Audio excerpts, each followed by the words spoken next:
maybe about a few years ago, and she was up on the 4th floor, and she was pregnant. And she went in for a regular checkup. And you know how pregnant women are. They go in with that wobble.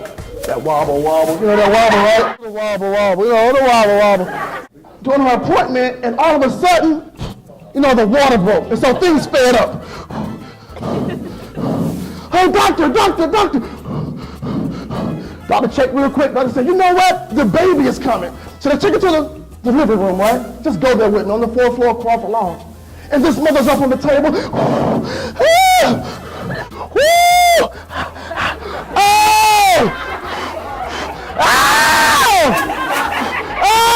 Take it. On one hand, she's happy and crying tears of joy. And at the very same time, she's crying tears of disappointment. Tears of regret. At the very same time she was happy, this mother was sad. Because she looked down at her new baby boy and realized that her baby boy was missing some of his fingers. That your baby boy is missing some of his fingers. And this mother is like, oh my gosh, God, what happened? My mother's crying like, God, I'm sorry, what did I do wrong? My gosh. And so she's happy on one end, but on the other end, she births a boy with 7.25 fingers. I remember my very first game as drum major, standing in front of 30,000 people.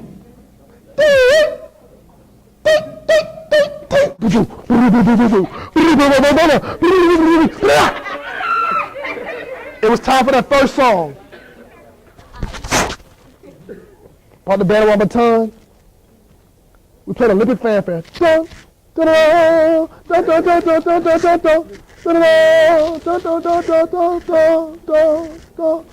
Everything got slow motion.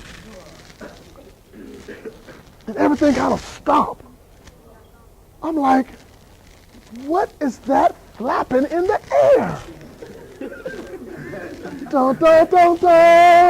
Everything slowed down again. I'm like, again, what is that flapping in the air? Now, you know all good marching bands, they wear what? White gloves. So as I was directed, I'm like, what is that flapping in the air? I was like, oh, what's flapping in the air?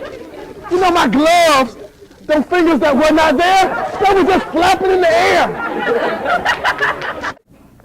I went home that night.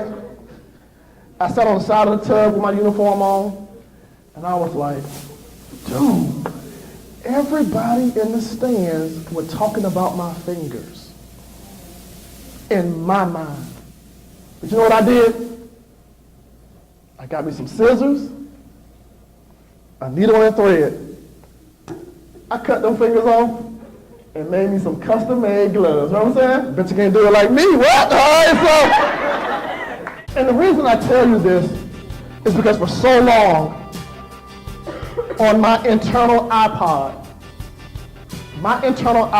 every track said, Kantis, you can't do it. Kantis, they won't like you.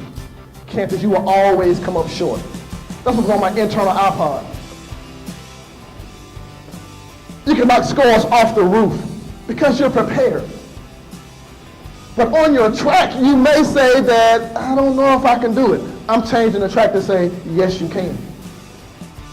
Your track say, you know what? I may have challenges with science, but you know what? This young man from Decatur, Georgia, who grew up in a middle-class broke family, I had challenges with science, but you know what? I ended up being a research scientist, receiving 3 degrees, developing new products that are out on the market that some of you guys are wearing. You may say, Kantis, I always fail, I always drop the ball. You know what? This young man, I lost a scholarship to Florida University because I came up short on my SAT and I ended up going to another school, but I didn't let it stop me. You may say that you're not prepared, but I say you are. Have you ever met someone who spent 25 years in school? Have you ever met someone who has 3 college degrees but didn't pay a single penny to receive them? Have you ever met someone who is passionate about coaching students all across America to play their A game? Well, today, meet Kantis A. Simmons.